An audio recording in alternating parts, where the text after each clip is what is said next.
গল্পের নাম নীলমায়া। বহু বছর আগের কথা। বাংলাদেশের ডাকাতিয়ার তীর ঘেঁষেছিল একটি ছোট্ট গ্রাম, নাম রতনপুর।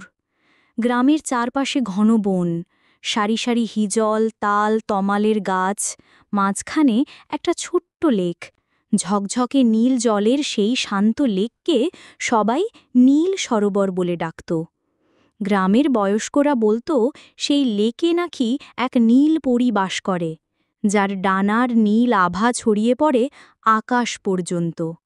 সবাই এই কথা শুধু গল্প কথা বলেই মানত, কিন্তু গ্রামের একমাত্র ছোট্ট মেয়ে রাই, মাথা ভরা ঝাঁকড়া চুল, সে চুল নাড়িয়ে তর্কে নামত।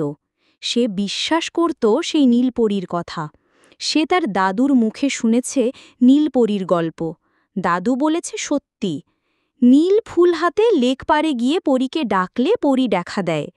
তাই সে প্রতিদিন বিকেলে লেকের ধারে বসে নীলপরীর জন্য ছোট ছোট নীল ফুল নিয়ে অপেক্ষা করত। একদিন সন্ধেবেলা চারপাশে শুনশান নীরবতা, বিজন বাতাসে দুলছে গাছের পাতা, লেকের জলে হালকা কুয়াশা নামতেই হঠাৎ এক মিষ্টি গন্ধে ভরে ওঠে চারপাশ। তারপরই আকাশ থেকে নেমে এলো নীল আলো। আলোটা ধীরে ধীরে জমাট বেঁধে গেল এক অপূর্ব রূপবতী পরীতে। দীর্ঘ নীল চুল, চকচকে ডানা, আর চোখে ছিল দিগন্তের গভীরতা। রায় তাকিয়ে রইল বিস্ময়ে। কি অপরূপ সুন্দর! সে মুগ্ধতায় ডুবে গেল। পরী হেসে বলল, কেমন আছো ছোট্ট মেয়ে? তুমি আমাকে বিশ্বাস করো বলেই আমি না এসে পারলাম না।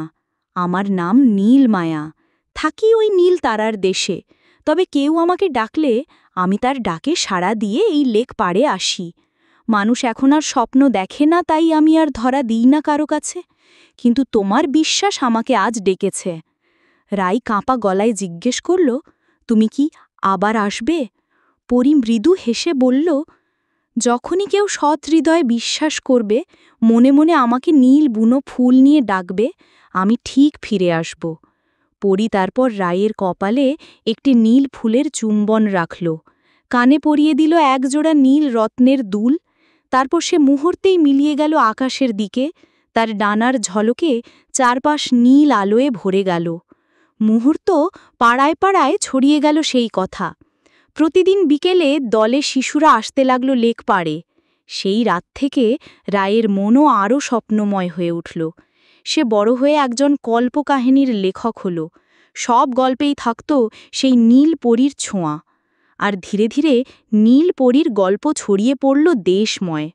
আর রতনপুরের শিশুরা আজও সন্ধেবেলা লেকের ধারে গিয়ে বসে, যদি একটিবার দেখা মেলে সেই নীল পরীর, যার হাসিতে মুক্তা ঝরে, শরীরে নীল ফুলের মৃদু সুবাস।